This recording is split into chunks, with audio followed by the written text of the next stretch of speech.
Olá, queridos estudantes, espero que estejam tudo bem com vocês.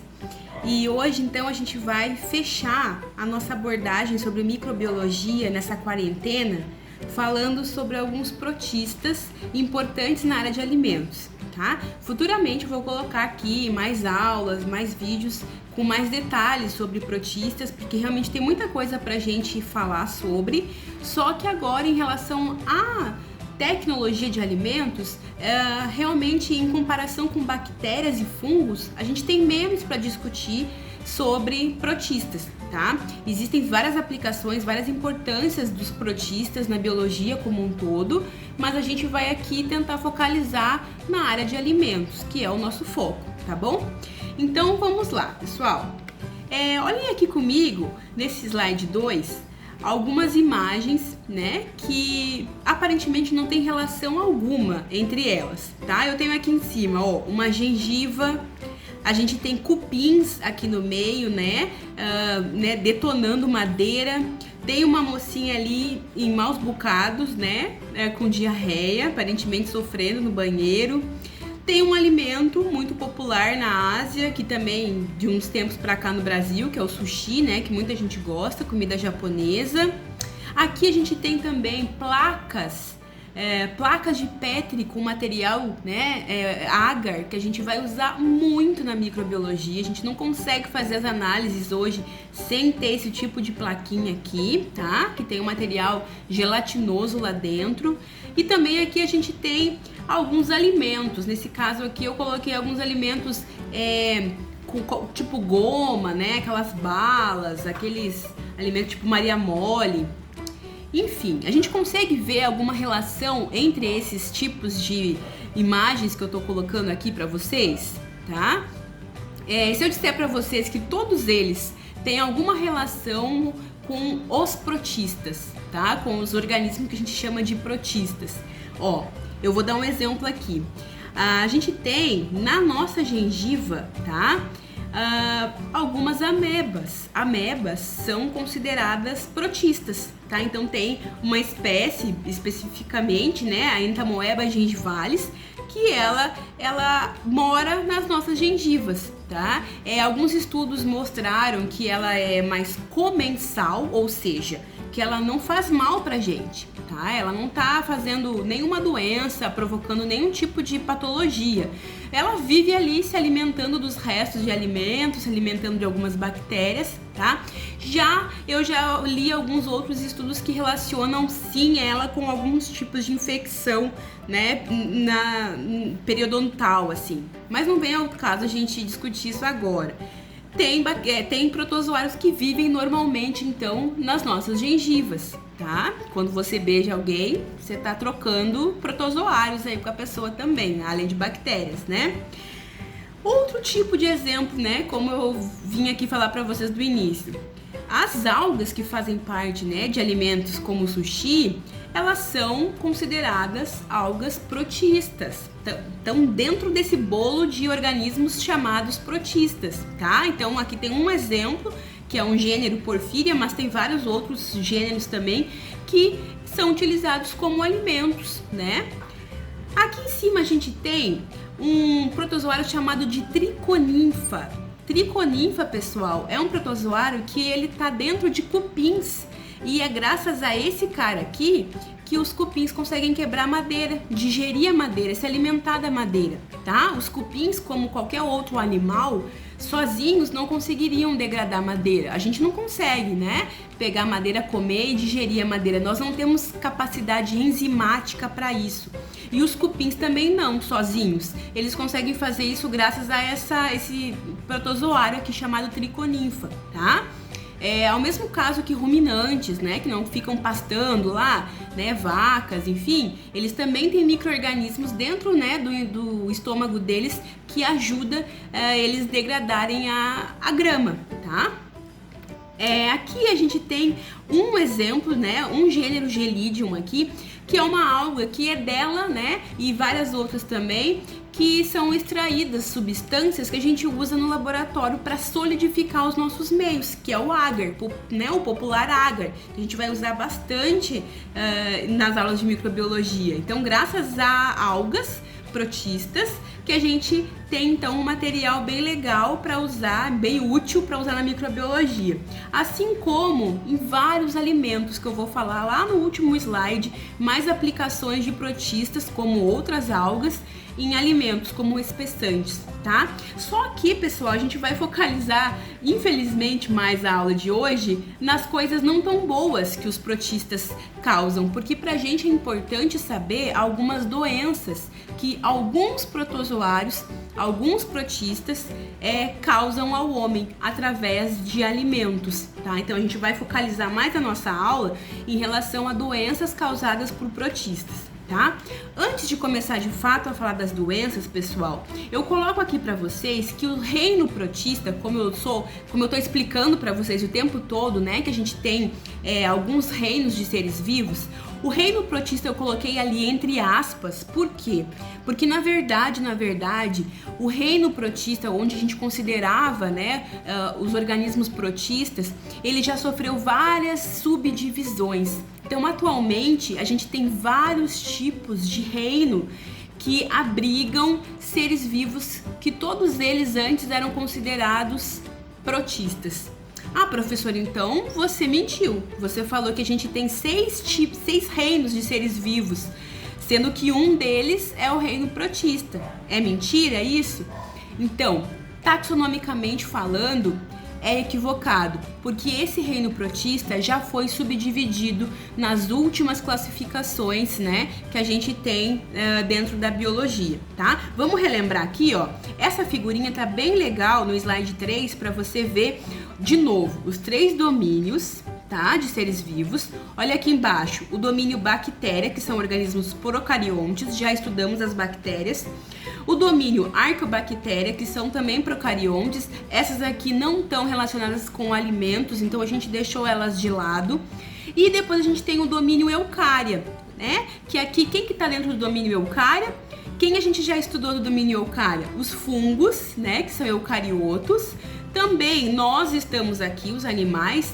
Repara, pessoal, como que nesse cladograma aqui, nesse aspecto que liga os seres vivos por linhas, os fungos estão bem próximos dos animais, como a gente já comentou isso nas aulas de fungos, tá? Que nós somos mais parentes dos fungos em relação aos fungos em comparação com as plantas, né? Que antes se pensava que os fungos eram mais parentes das plantas. Aqui nesse cladograma, que é correto, dá bem para ver essa semelhança maior dos fungos com o reino animal. A gente tem as plantas terrestres também. E, pessoal, toda essa galera aqui eucarionte que eu sublinhei, tá? São organismos que a gente vulgarmente chama de protistas, como se a gente colocasse toda a galera num grupo só. Beleza? Só que não vale a pena agora a gente ficar estudando classificações de protistas, porque nem os biólogos que estudam só isso, ainda eles têm lá suas dúvidas, tá? Ainda isso, a ciência, ela evolui a cada dia. Então, esses organismos aqui, que estão sublinhados, vocês podem ver que eles têm, né, um parentesco diferente, nem todos eles estão no mesmo ramo da árvore, né? E a gente considera tudo isso como um protista. Então não é errado eu falar protista e englobar uma galera. Só que eu quero que vocês saibam que essa galera é muito diferente. Quando eu falar em reino protista, os organismos são muito diversos, tá bom? E o que a gente vai ver hoje.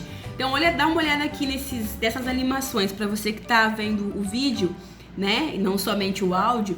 A gente tem aqui, ó, na nossa esquerda, seres protistas que são ciliados, tá? Eles têm cílios, né, pequenos cílios nas células que ajudam na movimentação, na locomoção. Há um tempão atrás, os protistas eram separados em tipos de locomoção, né? Eles eram separados em grupos diferentes de acordo com o tipo de locomoção. Apenas. Hoje em dia isso mudou, muita coisa, muita parte genética está realmente influenciando mais do que, né, a própria locomoção. Mas é muito interessante que alguns tipos de protozoários aqui, eles se locomovem por cílios. Olha aqui em cima, a gente tem uma ameba.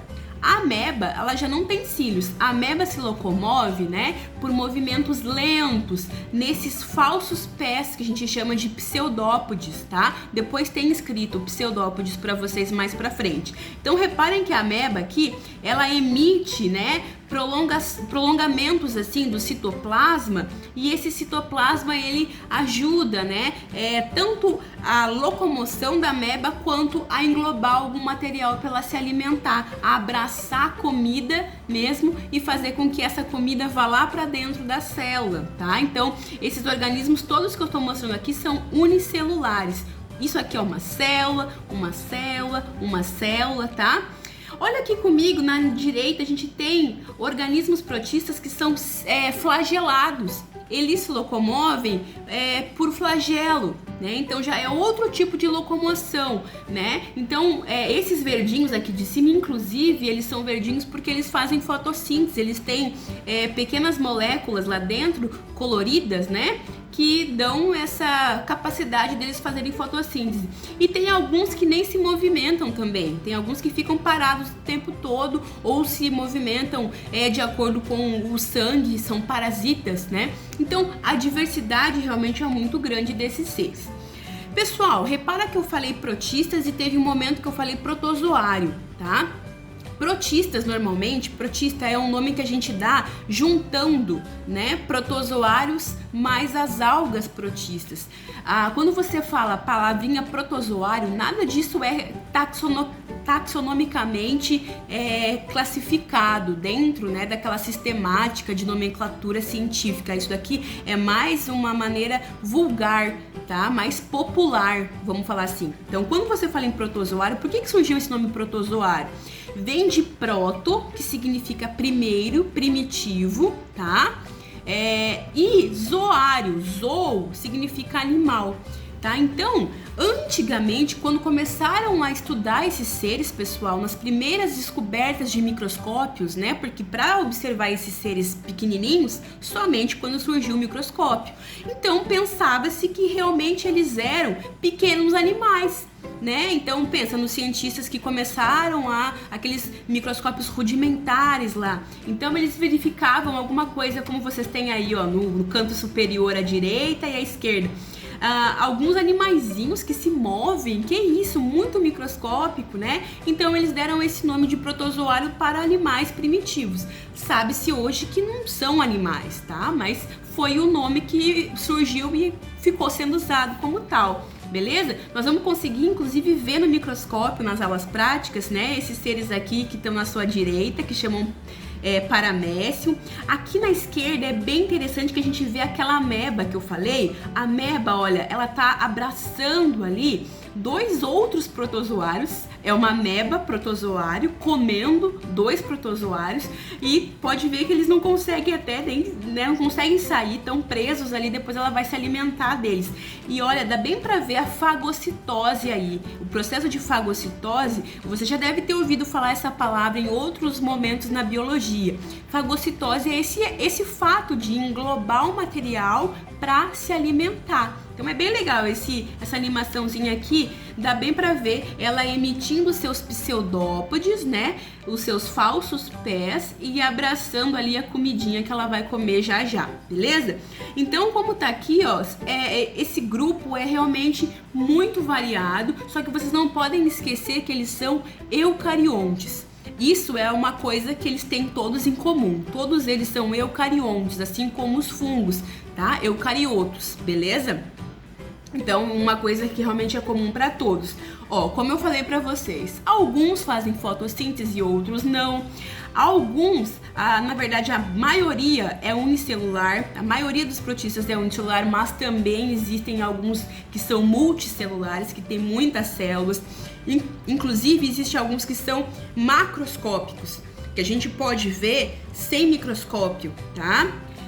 Que mais que eu coloquei aqui? Eles variam muito na locomoção, na alimentação, como eu já falei para vocês, tem tipos de locomoção totalmente diferentes, cílios, flagelos, né, aquele movimento de pseudópodes, na alimentação também, na reprodução da mesma maneira. Cada tipo de grupo se reproduz de um jeito diferente, tá? Só que o que eu quero que a gente fixe aqui, como eu já falei, né, são aqueles que causam doenças nos seres humanos, que é o que a gente vai começar a focalizar a partir de agora, beleza? Então vamos lá. Antes ainda, tá? Eu prometo que agora é só mais o último parênteses. A gente tem as doenças, pessoal, através de protistas que são veiculadas por alimentos, principalmente por meio de cistos. Então eu vou explicar aqui uma coisa que vai se repetir ao longo da aula, tá? Que vai valer para vários tipos de exemplos que eu vou dar. O que é um cisto? Um cisto, aqui em relação aos protistas, são estruturas de resistência quando o ser vivo, quando o protista está passando por algum momento, alguma situação adversa. O que é isso? Alguma situação que não tá legal para ele. A gente já falou sobre isso lá em bactéria. Lembra que algumas bactérias, elas, quando a situação não tá muito adequada, tem pouca comida, a umidade tá baixa ou a temperatura, quando tem alguma coisa em perigo que ela vai morrer, ela se transforma num esporo. Lembra? As bactérias se transformam num esporo. Aqui os fungos vão se transformar num cisto.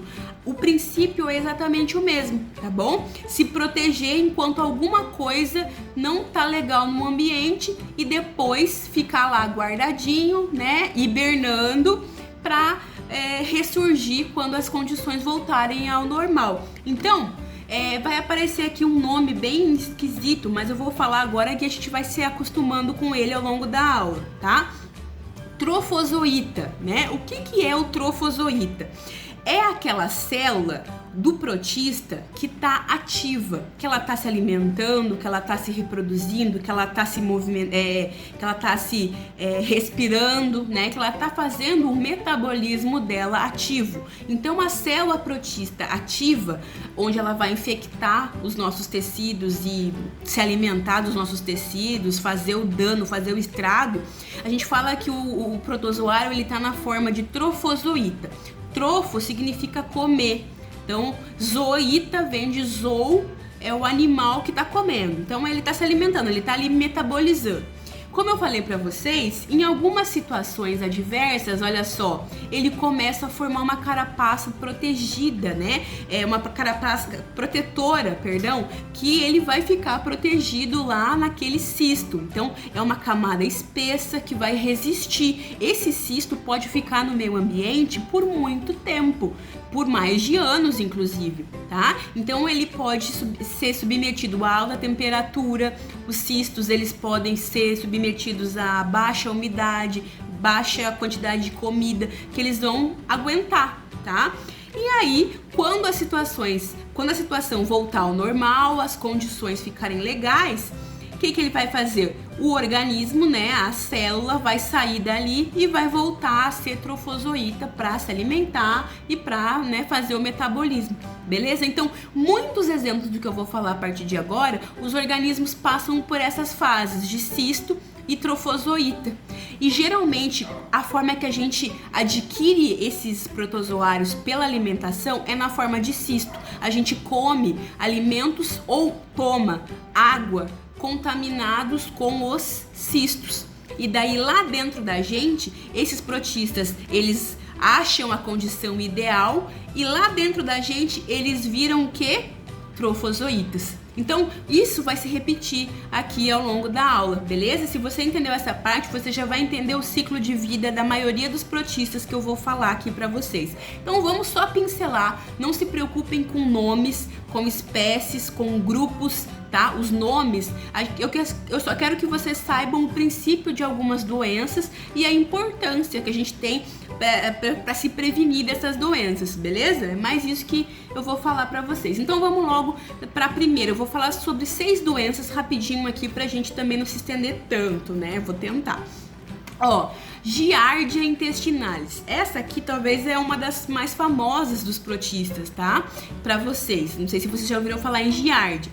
Ela aqui causa a doença que a gente chama de giardíase, beleza? Tá? Também ela recebe essa espécie, a mesma coisa, sinônimo, outras espécies, mas exatamente a mesma. Giardia lamblia ou Giardia duodenalis. Tá?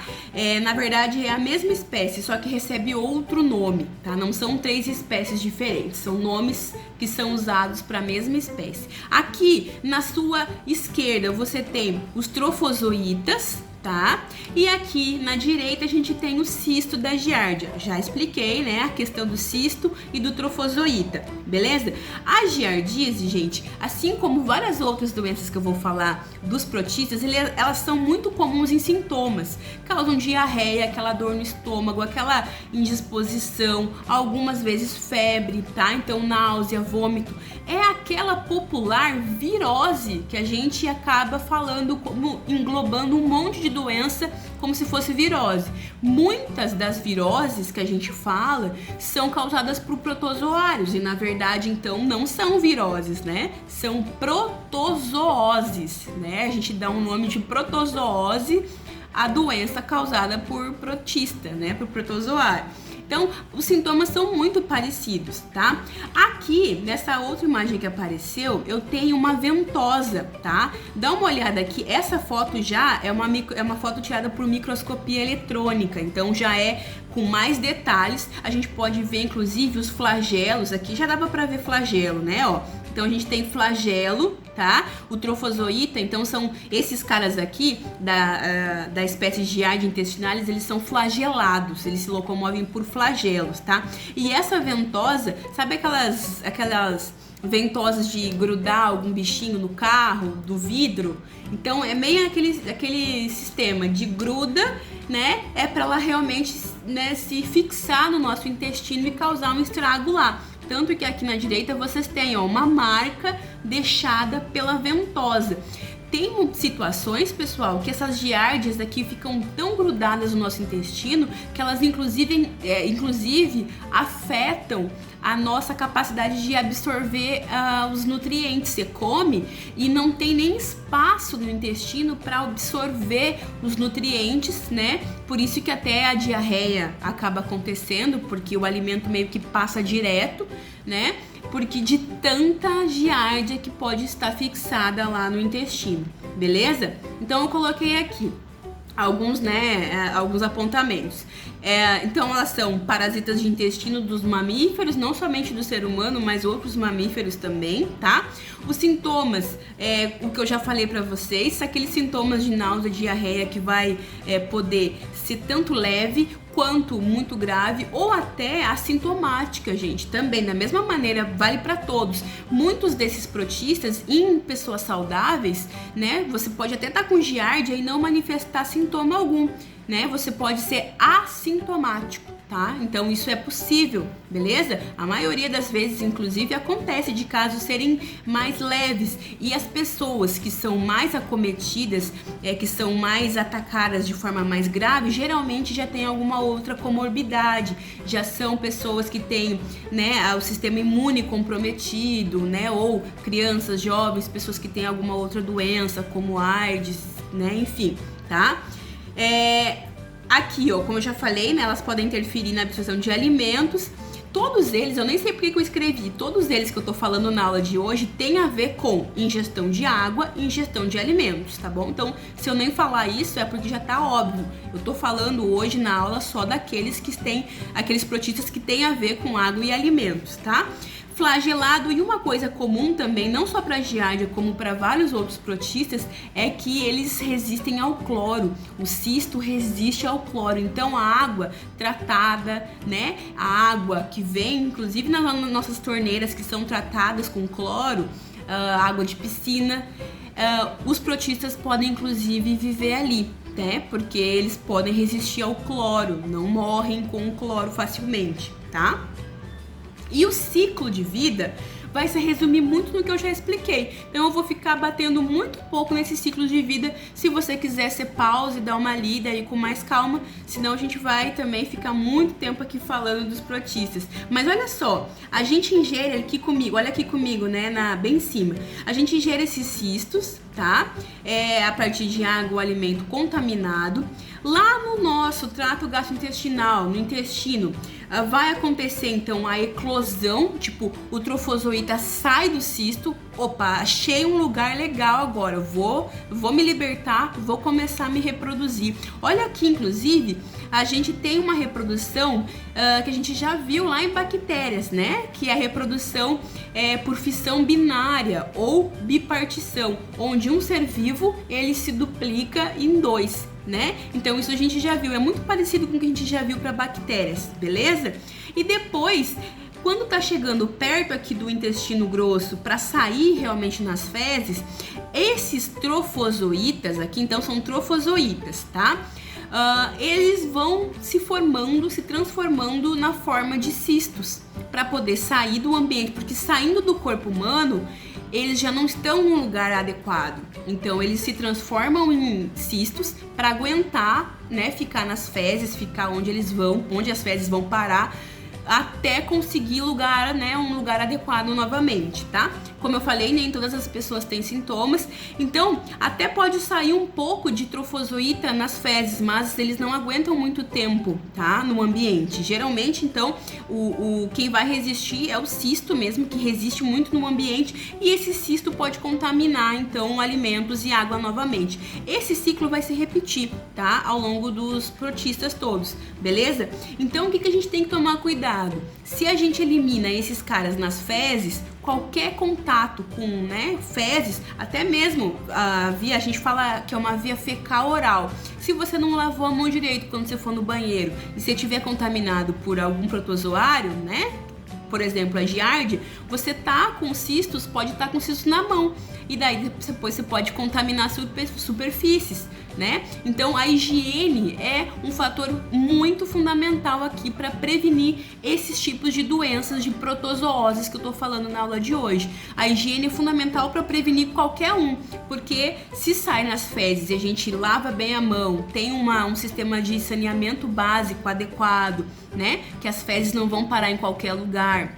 Então, isso seria fundamental para prevenir essas doenças, beleza, pessoal? Então tá. Pessoal, então eu vou fazer uma pausa aqui, porque o vídeo já, né, ficou grandinho, e na parte 2 a gente vai continuar a falar das outras 5 doenças, tá, de protistas, beleza? Senão vocês vão cansar de ouvir a minha voz e o vídeo vai ficar gigantesco. Então, bora pra parte 2.